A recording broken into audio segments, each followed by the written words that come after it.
shit working? Yeah, now it's working.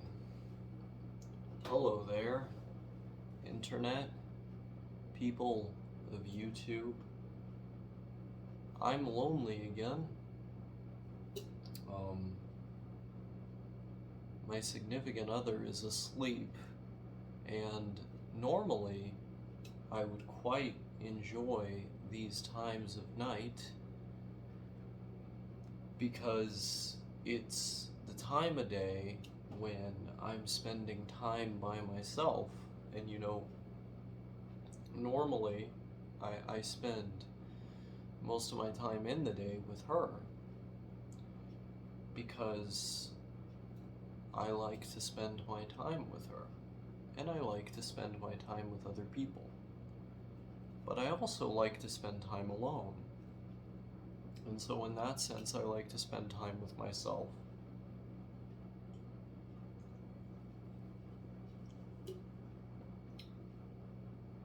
But tonight is not one of those nights. Tonight she's asleep.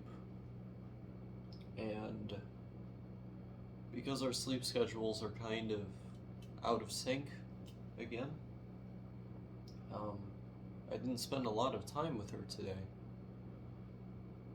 But it's at a time where none of my friends are awake to call. And so I'm just here by myself drinking I never know how to say this, Topo Chico? I think that's how you say this. I bought this myself because I'm 21 years of age. Isn't that nuts? But I'm sitting here drinking one of these. I also drank one of these, if you can see that. So it's like this and this together. If you love drinks, you know what I'm talking about.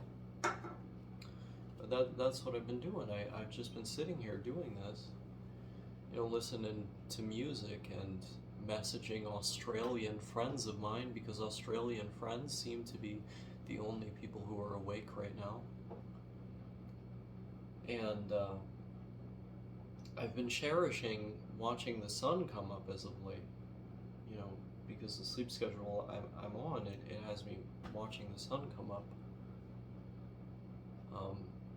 And normally I take solace in the time alone that I have to kind of recharge and be by myself. But tonight's not one of those nights. Tonight everybody's asleep. And it feels like an ironic situation to me because, ever since I moved in with her, ever since she and I started having a permanent or semi-permanent living arrangement with one another, I had this thought all the time: how do people call their friends? How do people stay in contact with their friends? How do people maintain friendships when they live with another person? My old roommate I had in Wyoming, it was easier to maintain friendships when I lived with him because he liked to kind of keep to himself. We didn't spend a lot of time together. And so, those times when I needed social interaction, I would go to the internet. And that was also during a particularly desperate time in my life when I was kind of using friendships on Discord as like noise to distract myself. And I'm not in that kind of mental state anymore. I haven't been for a little bit now. And so I don't do that anymore. But needless to say, there were more opportune moments to speak to friends at that time simply because I did not have consistent in-person interaction.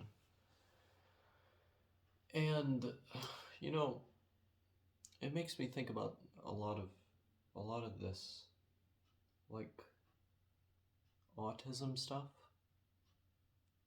because I don't understand how neurotypicals do it. I really don't. I don't understand how neurotypicals maintain friendships where they're consistently interacting with people, because either I end up so drained that I simply do not, I isolate myself, or if I'm living with someone, especially, but if I have face-to-face interaction semi-regularly, but especially if I'm living with someone I'm interacting with on a regular basis, I don't know how to keep up with my friends. I don't know how to respond to their texts. I don't know how to call them. I don't know how to work in the time to spend time with them, because like all of the time that I have energy to socialize in ends up being dedicated to this person who's relatively social and that I like spending my time with, and that I feel really fulfilled when spending my time with. That feels like like a friend on steroids, or maybe Friendship Game of the Year edition. You got all the DLCs unlocked and you're just having a blast. It's like all of those indie games start to seem as small as as they really are. They start to seem really, really small by comparison. um, I don't understand how people maintain their friendships. And that isn't to say that I don't love my friends. There's people out there who I've spoken to for years now who I really, really love. People like No Thank You, Anthematic Lullaby, my friend Insane Idiot, um, my friend Horror Love. Um, there are people out there who I feel a very a strong connection to, that I want to keep around. Um, I have another friend who's a Wisconsinite who I will not name because I don't want to dox her. But, yeah, I mean, I have these friends and they'll message me and, I feel terrible because I just won't respond to their messages for weeks. Sometimes the messages will pile up, these people who I used to talk to all the time, who I actively want to talk to, who I like. And every time I'm by myself, I simply don't have the energy to talk to them. I can't muster it. It isn't there. And, it's like, what do you do in a situation like that? I don't quite know what to do in a situation like that. But tonight's a weird night. Tonight's a weird night because tonight's a night where I actually want to talk to people. We're like those friendships that I've kind of been leaving in tatters, decaying at the seams. Those are friendships that I could nourish and water and for them to continue to grow. I'm pretty drunk, so I'm not using my words in the most articulate way, but I hope you understand my meaning. I could do that, right?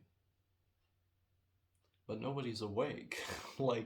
That's the cruel incident at the heart of all of this, right?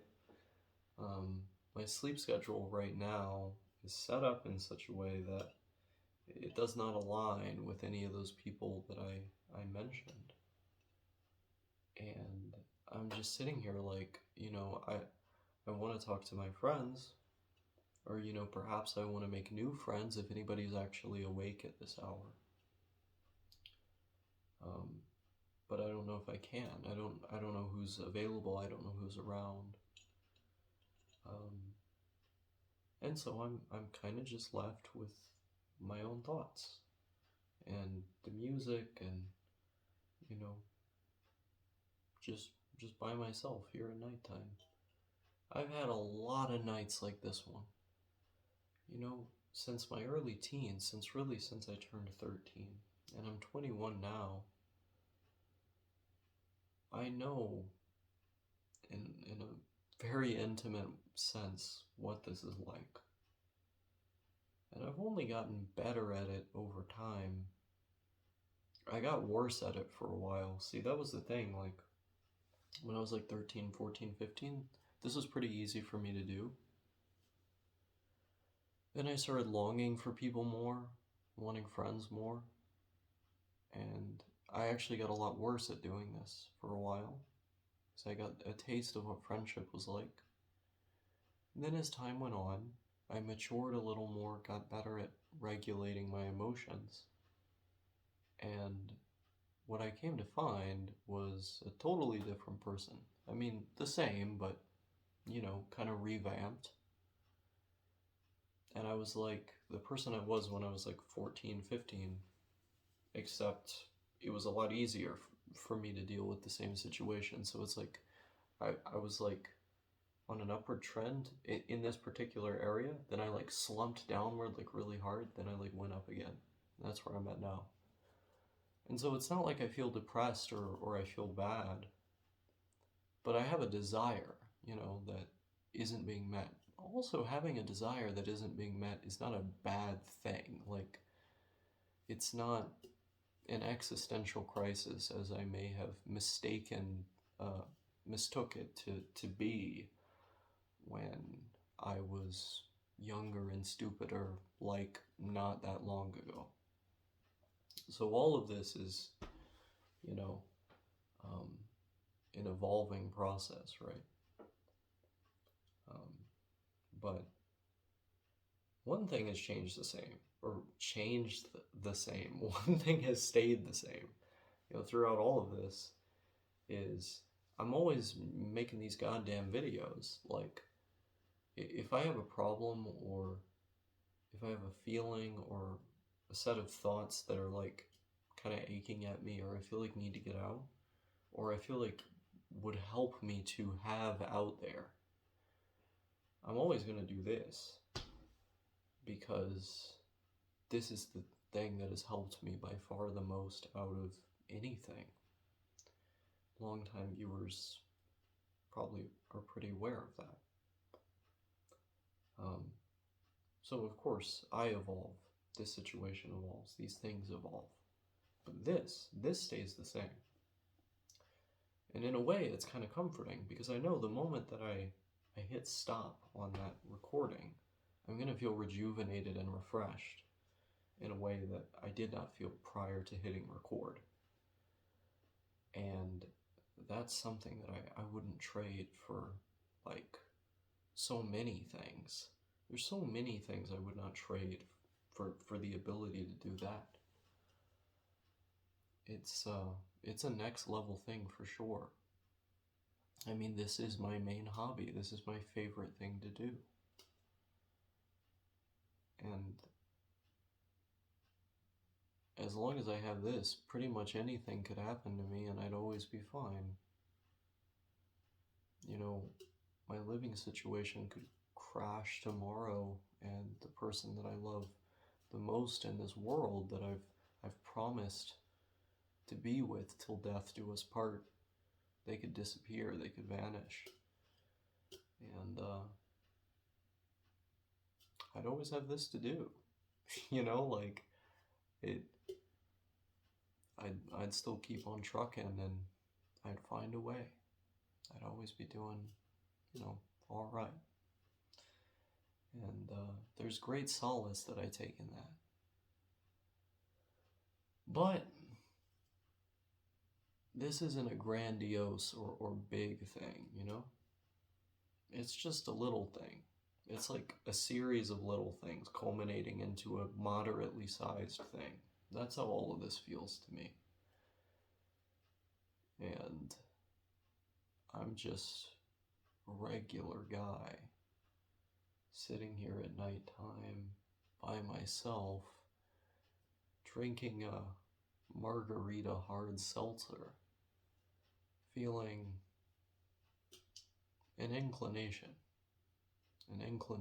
towards other people who aren't there.